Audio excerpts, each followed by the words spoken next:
Le vent salé de la Méditerranée fouettait le visage d'Adeline comme une gifle du destin, tandis qu'elle fixait la silhouette immobile devant elle. Ce fantôme du passé qu'elle n'avait jamais osé invoquer. Tu m'as trahi, Maëlle. Et maintenant? Tu oses me regarder comme si 15 ans n'avaient effacé aucune cicatrice? Sa voix, brisée par les embruns, portait l'écho d'un amour piétiné sous le soleil impitoyable de la Costa Brava. Mais dans les yeux de Maëlle, ce n'était pas la culpabilité qui brillait. C'était un secret plus lourd que les vagues qui s'écrasaient à leurs pieds. Un secret qui allait tout emporter. Adeline de Beaumont avait fui Barcelone à l'âge de 20 ans. Le cœur en lambeaux et l'âme en feu.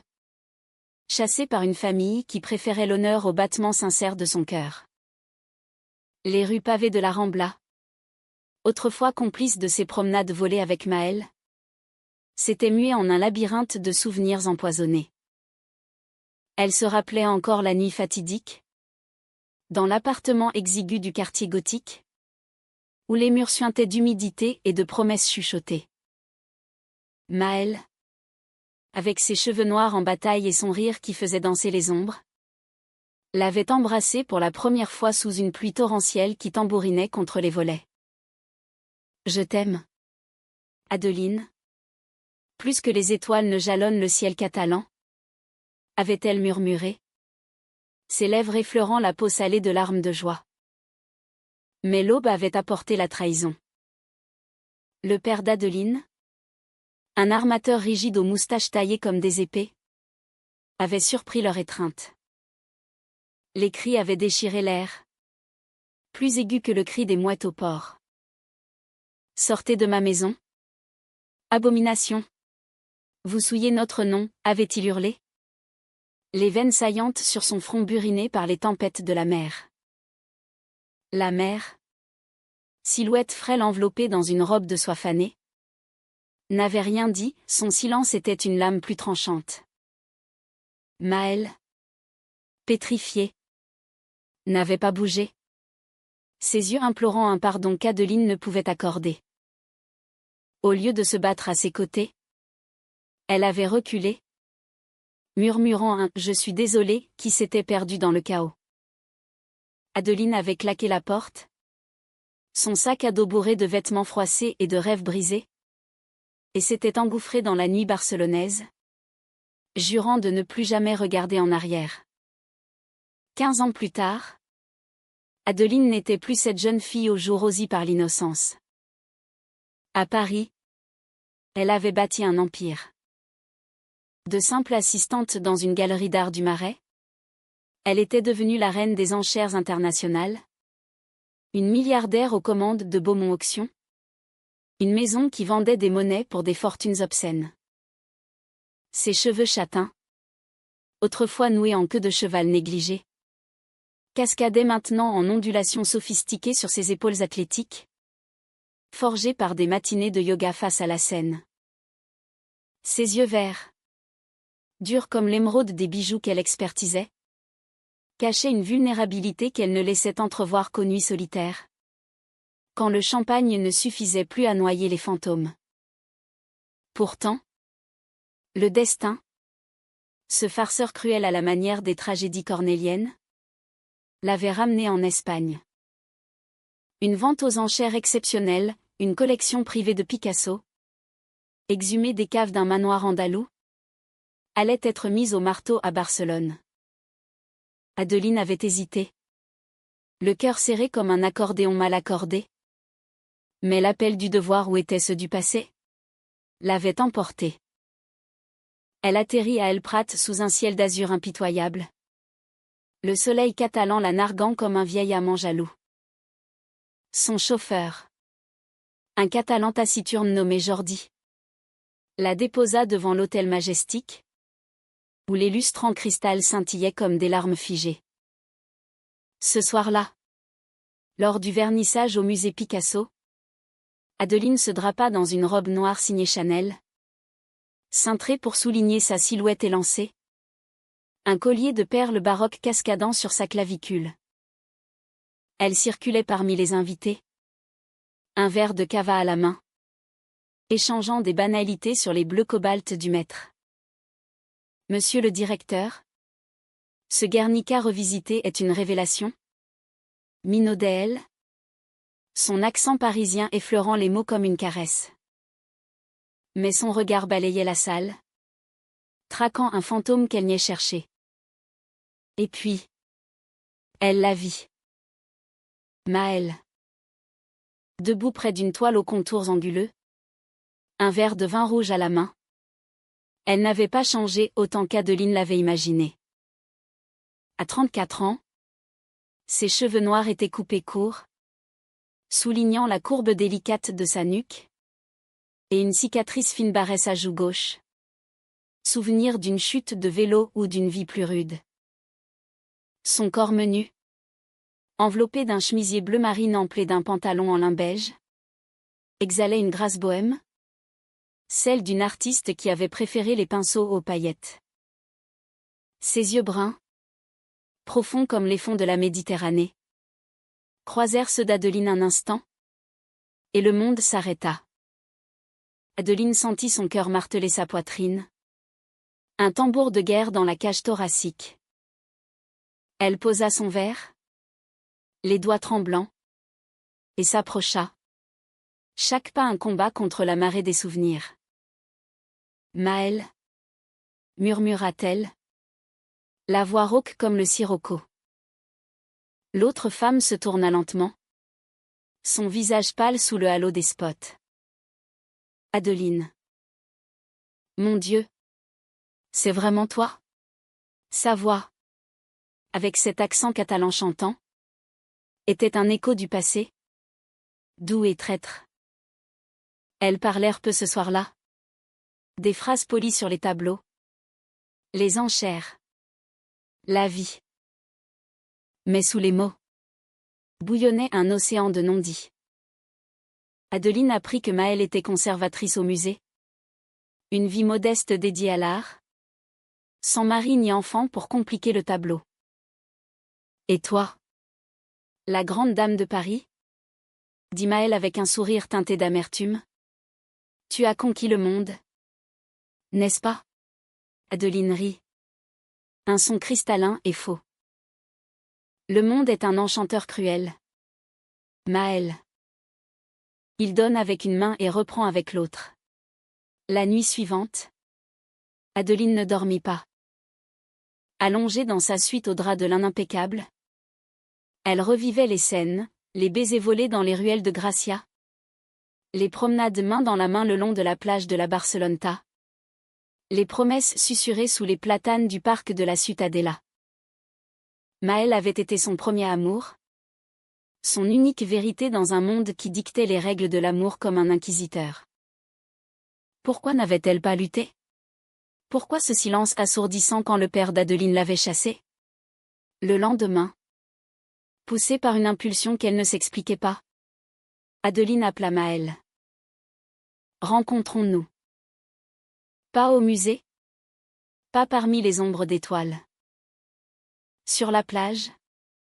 Là où tout a commencé. La voix de Maëlle hésita. Puis accepta. D'accord. À Bogatel. À 16 heures. La plage de Bogatel s'étendait. Sable fin et océan turquoise. Sous un soleil qui dardait ses rayons comme des accusations. Adeline arriva la première. Pieds nus dans le sable chaud. Sa robe blanche flottant au vent comme un drapeau de reddition. Elle vit Maëlle approcher. Silhouette menue contre l'horizon. Et le vent salé fouetta son visage comme une gifle du destin. Tu m'as trahi. Maëlle. Lança-t-elle d'une voix brisée par les embruns. Et maintenant? Tu oses me regarder comme si 15 ans n'avaient effacé aucune cicatrice? Maëlle s'arrêta. Les vagues léchant ses chevilles. Dans ses yeux? Ce n'était pas la culpabilité. Mais un secret plus lourd? Un secret qui allait tout emporter. Maëlle s'assit sur le sable. Les genoux repliés contre sa poitrine. Comme pour se protéger d'une tempête invisible. Le soleil de l'après-midi peignait des reflets cuivrés sur l'océan. Et les cris des mouettes ponctuaient le silence pesant qui s'était installé entre elles. Adeline resta debout. Silhouette altière contre le bleu infini. Les bras croisés sur sa poitrine comme un bouclier. Parle. Maëlle. Explique-moi pourquoi tu m'as laissé partir sans un mot. Sans un geste. J'avais 20 ans. J'étais brisée. Et toi? Toi. Tu étais mon monde. Les mots d'Adeline étaient des flèches empoisonnées. Trempées dans 15 ans de rancœur. Maëlle baissa les yeux. Traçant des motifs éphémères dans le sable avec un doigt tremblant. Je n'étais qu'une gamine. Adeline. 20 ans aussi. Terrifiée par ton père. Par la société qui nous étouffait déjà. Il m'a menacée. Tu sais. Il a dit qu'il ruinerait ma famille. Que mon père perdrait son emploi au port si je ne disparaissais pas de ta vie. Sa voix se brisa. Un sanglot étouffé par le bruit des vagues. J'ai cru que c'était pour te protéger. Que le temps effacerait tout. Que tu trouverais une vie meilleure sans moi. Adeline sentit une colère familière monter. Chaude comme le sable sous ses pieds. Me protéger? En me laissant seule face à l'enfer? J'ai erré dans les rues de Barcelone cette nuit-là. Sans un sou. Sans un allié. J'ai dormi dans un refuge pour sans-abri. Écoutant les ronflements des âmes perdues. Me demandant si l'amour valait ce prix. Elle s'agenouilla enfin. Face à Maëlle. Leurs visages si proches que l'haleine de l'une effleurait les lèvres de l'autre. Et toi? Qu'as-tu fait? Tu as continué à vivre ici. Dans cette ville qui nous a volé notre innocence. Maëlle releva la tête. Ses yeux bruns embués de larmes qui traçaient des sillons salés sur ses joues. La cicatrice sur sa joue gauche semblait palpiter. Un rappel muet d'une autre douleur. Non. Adeline. Je ne suis pas restée intacte. J'ai essayé d'oublier. De peindre. D'enseigner l'art aux enfants du quartier. Mais chaque toile que je touchais portait ton ombre. Et puis. Il y a eu quelqu'un. Elle hésita. Le mot suspendu comme une épée de Damoclès. Adeline se raidit. Un froid glacial serpentant le long de sa colonne vertébrale. Qui? Personne d'important? Murmura Maëlle. Mais son regard fuyait. Trahissant le mensonge. Un professeur. Un flirt sans lendemain. Ça m'a aidé à survivre. À me convaincre que je pouvais aimer comme les autres le voulaient. Adeline rit. Un son amer qui se perdit dans le vent. Comme les autres? Tu parles de ces unions hétéroclites que la société applaudit.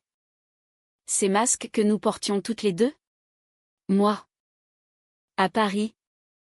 J'ai appris à les porter mieux que quiconque. J'ai couché avec des hommes pour les enchères. Souri au cocktail pour les contrats. Mais chaque nuit. C'était ton nom que je murmurais dans l'obscurité. Le soleil déclinait. Teignant le ciel de pourpre et d'or. Et les deux femmes se turent. Laissant les vagues combler le vide. Adeline tendit la main. Effleurant celle de Maëlle. Un geste hésitant comme un pont fragile sur un abîme. La peau de l'autre était chaude. Familière. Et un frisson les traversa toutes les deux. Écho d'un désir ancien. Pourquoi es-tu revenue? Adeline, demanda Maëlle d'une voix douce. Presque un murmure. Les Picasso? Ou quelque chose de plus profond? Adeline retira sa main. Le cœur battant la chamade. Les deux. Peut-être. Ou peut-être que le destin est un romancier sadique qui aime nous confronter à nos chapitres inachevés. Elles se levèrent, marchant côte à côte le long de l'eau, les pieds nus fouillant le sable mouillé. La conversation glissa vers des souvenirs plus tendres, les marchés de la Boqueria, où elle volait des olives en riant, les nuits dans les bars de l'Exemple, où la musique flamenco masquait leurs baisers volés. Pour un instant, le temps se plia.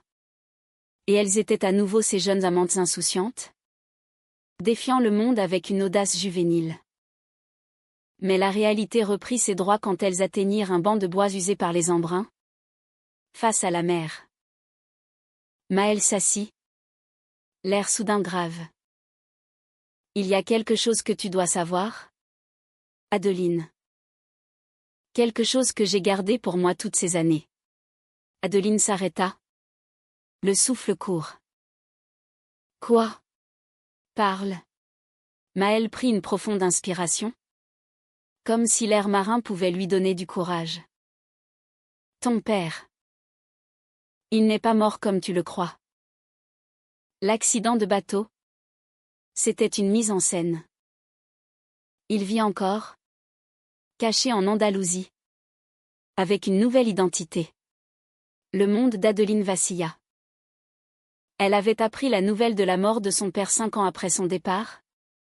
Un télégramme froid, noyé lors d'une tempête au large de Valence. Sa mère, veuve éplorée, avait vendu la maison familiale et s'était retirée dans un couvent près de Montserrat. C'est impossible, balbutia-t-elle, la voix blanche. Pourquoi? Comment? Maëlle posa une main sur son bras. Un geste apaisant teinté de regret.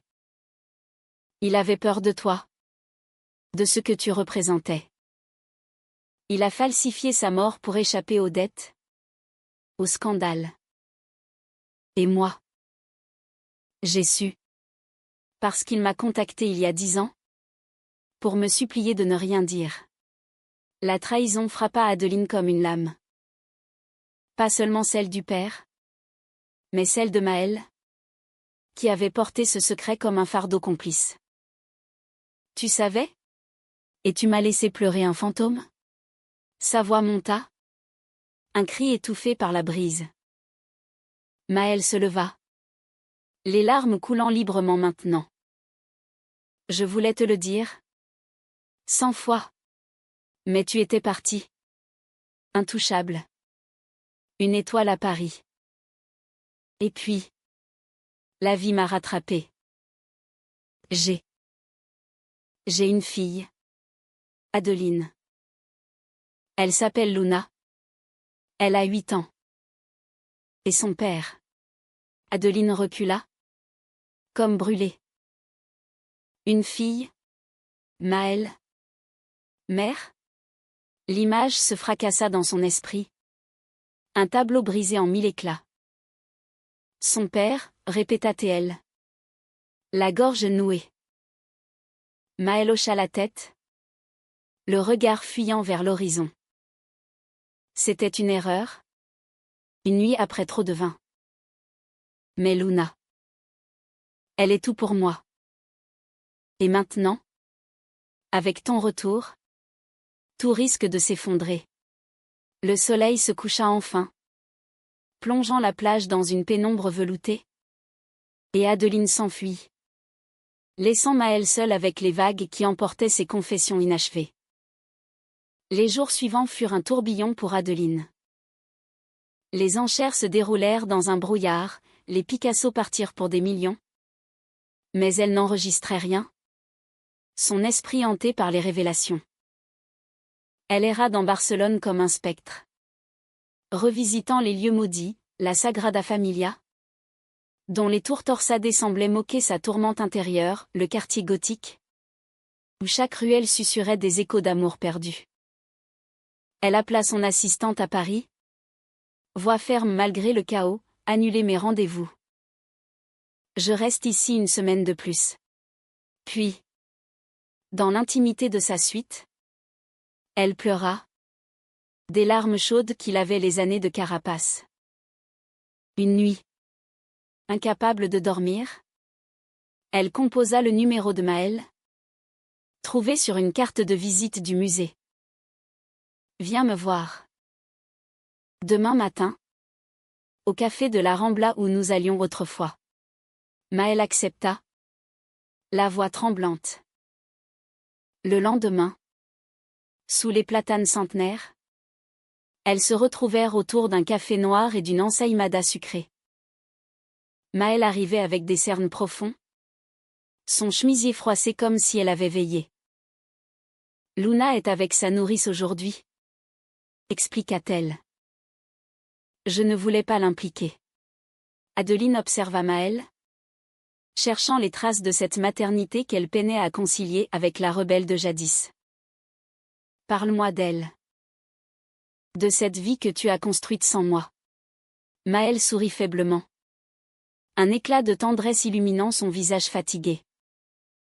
Luna est un tourbillon. Avec mes yeux et le sourire de son père. Elle adore peindre. Comme moi. Mais elle pose des questions sur l'absence. Sur pourquoi je ne souris pas toujours. Les mots d'Adeline jaillirent.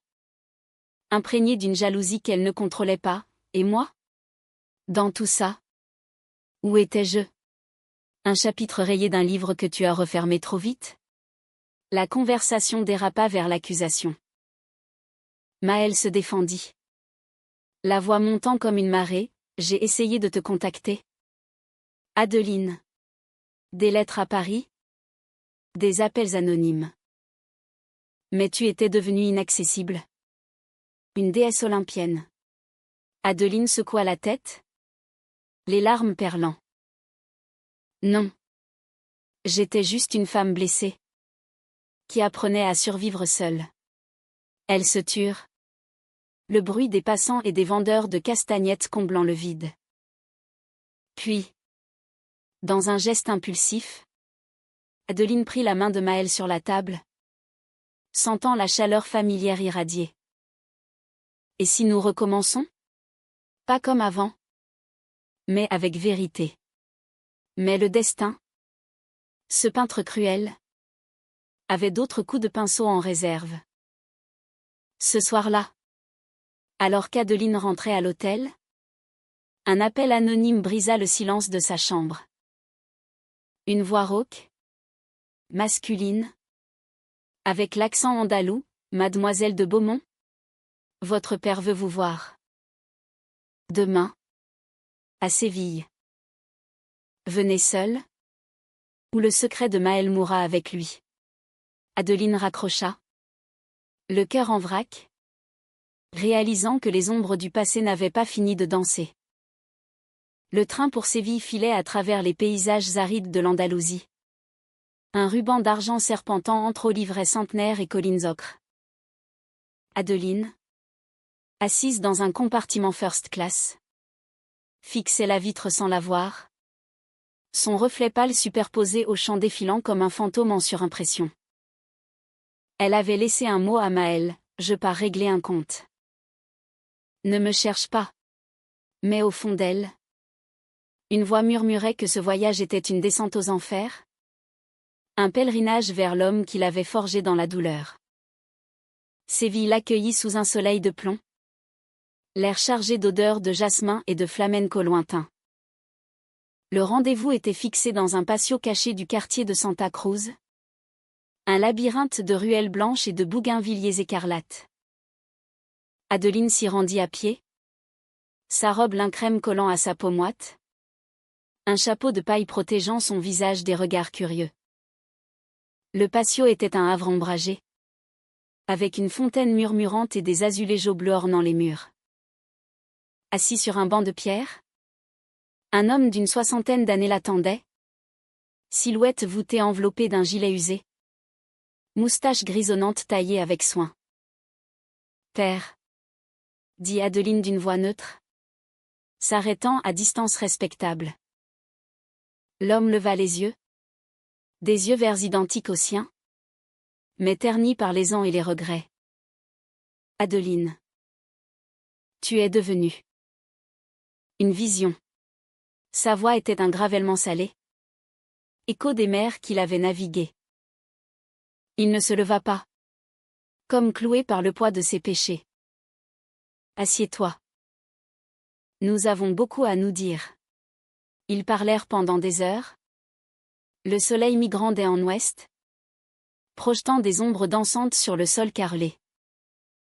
Le père avoua tout, les dettes accumulées par des investissements hasardeux. La peur d'un scandale familial quand les rumeurs sur Adeline avaient filtré. Ta inclination, comme on disait alors, était la goutte qui faisait déborder le vase. J'ai simulé ma mort pour recommencer. Avec une nouvelle femme.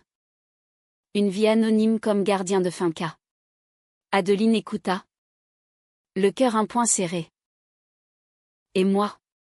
Étais-je un fardeau à effacer? Comme un mauvais investissement? Il secoua la tête. Les yeux humides. Non. Ma fille. J'étais un lâche. Ta mère est morte l'an dernier? En te maudissant de ne pas être revenue. Elle regrettait son silence. Autant que moi. Les mots frappèrent Adeline comme un coup de fouet. Libérant un torrent de larmes qu'elle ne retint pas. Pour la première fois depuis 15 ans. Elle pleura son père vivant. Son absence fantôme. Pourquoi me contacter maintenant? Demanda-t-elle enfin. La voix brisée. Parce que Maëlle m'a appelée. Elle a peur pour toi. Pour son secret. Le nom de Maëlle fit sursauter Adeline. Son secret? La fille? Le père hocha la tête. Un sourire amer aux lèvres. Luna n'est pas de ce professeur insignifiant. C'est la tienne? Adeline. Une insémination anonyme? Que Maëlle a organisée après ton départ? Avec ton ADN volé lors d'une visite médicale. Elle voulait un morceau de toi. Un lien éternel. Le monde d'Adeline s'effondra en un instant. Un séisme intérieur qui la laissa pantelante. Une fille? La sienne? Les pièces du puzzle s'emboîtaient dans un chaos sublime, les regards fuyants de Maëlle. Sa tendresse protectrice. Le secret qu'elle portait comme un trésor volé. Comment? Pourquoi ne m'avoir rien dit? Balbutia-t-elle. La voix à un fil ténu. Le père posa une main ridée sur la sienne. Un geste maladroit de rédemption. Parce que l'amour, ma fille, est un océan imprévisible. Maëlle t'aimait tant qu'elle a choisi de te laisser libre. En gardant un fragment de votre histoire. Adeline quitta Séville le soir même. Le train nocturne la berçant comme un lamento. Son esprit tourbillonnait, colère envers Maëlle pour cette appropriation secrète. Joie vertigineuse à l'idée d'une enfant. Et une tendresse infinie pour cette femme qui avait osé défier le destin à sa manière. À Barcelone, elle se rua chez Maëlle. Un appartement modeste dans le Poblenou. Aux murs couverts de toiles abstraites et d'odeurs de peinture fraîche. Maëlle ouvrit la porte en peignoir. Les cheveux en désordre. Surprise peignant son visage. Adeline? Tu es revenue si vite. Derrière elle. Une petite fille de 8 ans apparut. Cheveux châtains ondulés et yeux verts pétillants. Un pinceau à la main. Luna. Adeline sentit son cœur se dilater. Un amour primal la submergeant comme une vague. Maman. Qui c'est? Demanda l'enfant. Voix claire comme un carillon. Maëlle pâlit. Comprenant que le secret était éventé. Luna. Chérie. Va dans ta chambre un instant. L'enfant obéit. Jetant un regard curieux par-dessus son épaule. Puis, face à Adeline, Maëlle s'effondra contre le mur. Les larmes coulant. Comment l'as-tu su? Ton père? Adeline hocha la tête. Entrant dans l'appartement. Fermant la porte sur le monde extérieur. Pourquoi? Maëlle? Pourquoi me priver de ça? La confrontation fut un ouragan d'émotions. Maëlle s'agenouilla. Agrippant les jambes d'Adeline. Parce que je t'aimais trop pour te lier à moi. Tu méritais Paris. Les lumières. La liberté. J'ai volé un échantillon lors de cette visite chez le médecin. Juste après ton départ. L'insémination a marché du premier coup. Luna est notre miracle. Adeline. Un bout de nous deux. Adeline s'agenouilla à son tour. Leurs visages si proches. Les souffles mêlés. Notre miracle? Ou ton égoïsme? Tu m'as volé 15 ans avec elle. Les cris attirèrent Luna. Qui surgit. Les yeux écarquillés. Maman pleure. Arrêtez. Adeline se tourna vers l'enfant. Et en un instant, le monde se recentra. Elle tendit les bras. Et Luna, intriguée, s'approcha. Je m'appelle Adeline. Et toi? Tu aimes peindre? La petite hocha la tête. Timide. Oui. Comme maman. Elle dit que j'ai des yeux comme la mer. Adeline rit à travers ses larmes, étreignant l'enfant avec une douceur infinie. Tes yeux sont des émeraudes, ma chérie. Comme ceux de quelqu'un que j'aime beaucoup. Cette nuit-là, après avoir couché Luna, Adeline et Maëlle parlèrent jusqu'à l'aube. Assises sur le balcon minuscule, face aux lumières clignotantes de la ville, elles dévidèrent le fil de leur vie, les succès d'Adeline, les luttes de Maëlle pour élever Luna seule, les nuits où chacune avait d'invoquer l'autre comme un sortilège. Je ne te pardonne pas tout, murmura Adeline, la tête sur l'épaule de Maëlle. Mais je comprends. L'amour n'est pas linéaire, il est courbe, comme les rues de Barcelone. Pourtant, le conflit couvait encore. Le père d'Adeline, repentant, proposa une rencontre familiale. Maëlle hésita, craignant pour Luna. Il t'a brisé une fois, et si c'était pire? Adeline, galvanisée par sa nouvelle maternité, insista. C'est notre chance de guérir. Pour elle. Elles se rendirent à la finca andalouse. Un domaine isolé aux murs blanchis à la chaux. Entouré de vignes et d'orangers. Le père les accueillit. Vieilli mais transformé. Avec une grand-mère de substitution, sa seconde épouse. Une femme douce aux cheveux poivre et sel. Luna, fascinée par les papillons du jardin, courait librement.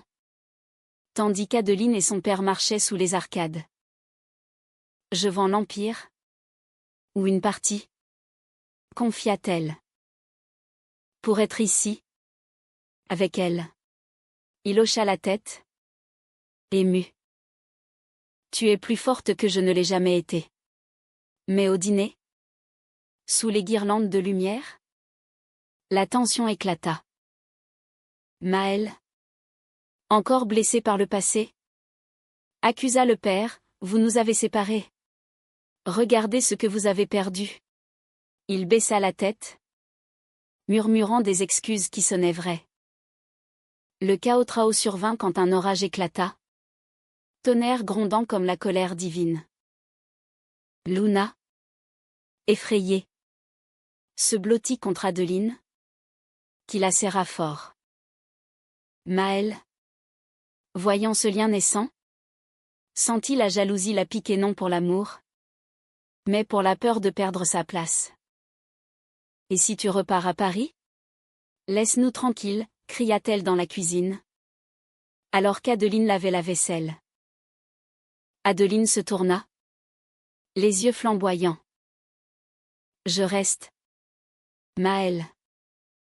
Pour Luna. Pour nous. Mais tu dois me faire confiance. Comme je t'offre la mienne. L'orage passa, laissant un arc-en-ciel fragile sur les collines.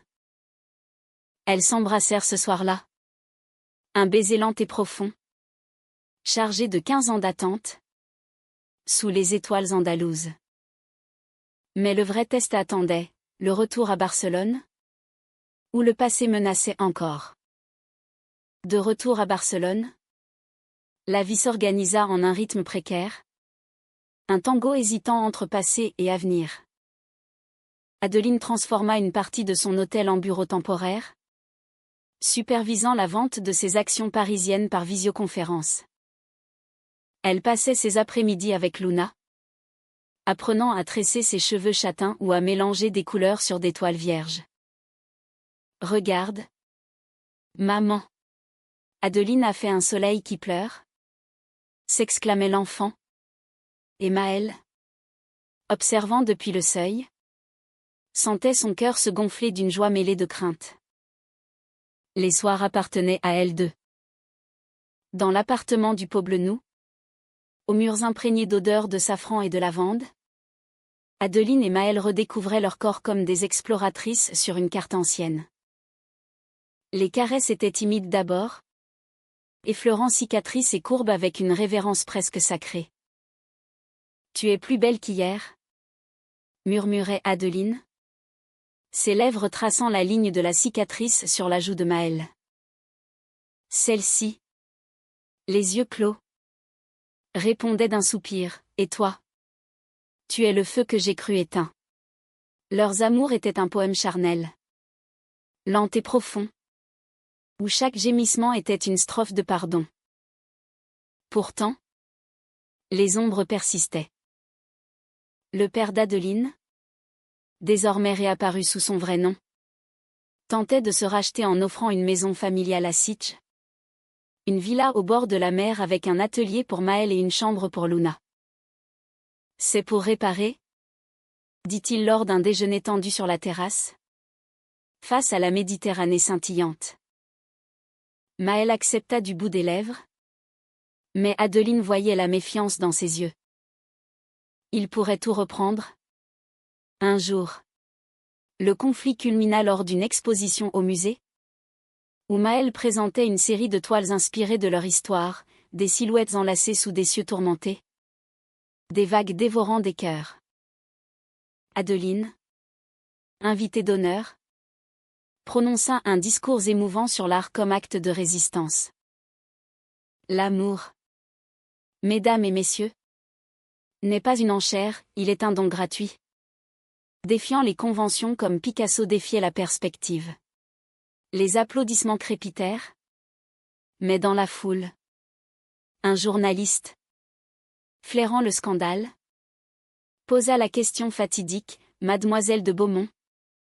Des rumeurs parlent d'un retour familial dramatique. Votre père, présumé mort, et une relation passée avec la conservatrice ici présente? Le silence tomba comme une guillotine. Maëlle blêmit, serrant son verre de cava si fort que les jointures blanchirent. Adeline, le cœur battant, répondit avec une grâce glaciale, « Le passé est un tableau inachevé. Monsieur. Et l'amour, qu'il soit filial ou romantique, mérite plus que des ragots. » Mais plus tard, dans les coulisses, Maëlle explosa. « Tu nous exposes, Luna. Le secret tout risque d'être dévoré par les vautours de la presse. » Adeline, blessée, riposta, « C'est notre vérité. » Maëlle, fuir éternellement, c'est trahir ce que nous sommes. La dispute les mena à une rupture fragile. Adeline partit pour l'hôtel, laissant Maëlle seule avec Luna endormie. Les jours suivants furent un exil intérieur. Des messages froids et des silences lourds. Luna, sentant la tension, dessina un cœur brisé entouré de vagues. « Maman. Pourquoi Adeline est triste ?» demanda-t-elle. Et Maëlle, les larmes aux yeux, murmura, « Parfois. L'amour est une tempête, ma chérie.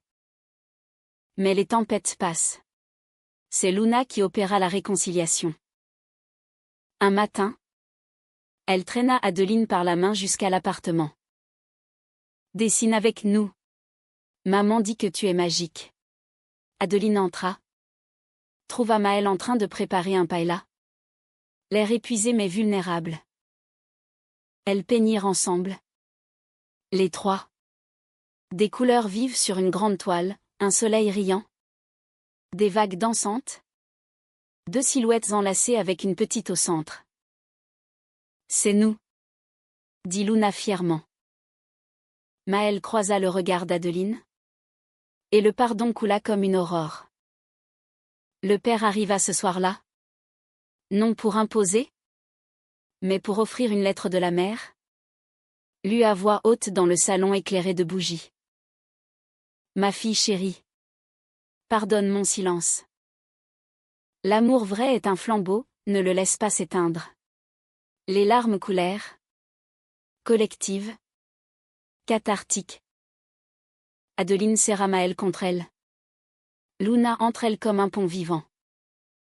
Nous recommençons. Ici. En Espagne. Pas de secret.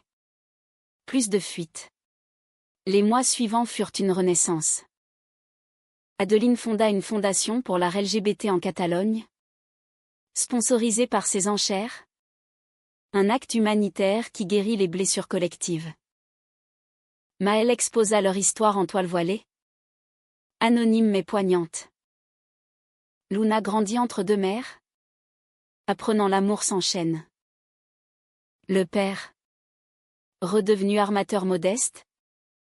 Visitait souvent. Racontant des histoires de mère à sa petite fille. Un soir d'été. Sur la plage de Bogatel où tout avait recommencé. Adeline et Maëlle marchèrent main dans la main. Luna courant devant. Ramassant des coquillages. Le soleil se couchait. Orangé et doux. Effaçant les cicatrices du temps. Je t'aime. Maëlle. Pas malgré le passé. Mais avec lui. Maëlle s'arrêta. L'embrassant sous les premières étoiles. Et moi? Je t'aime. Adeline. Pour toujours. Comme la mer aime la côte. Le destin. Ce jour-là. N'était plus un farceur. Mais un poète bienveillant. Leur amour. Forgé dans la trahison et le secret. Fleurissait en une humanité profonde. Un témoignage que l'amour. Vrai et défiant. Triomphe toujours non sans cicatrice. Mais avec une beauté éternelle.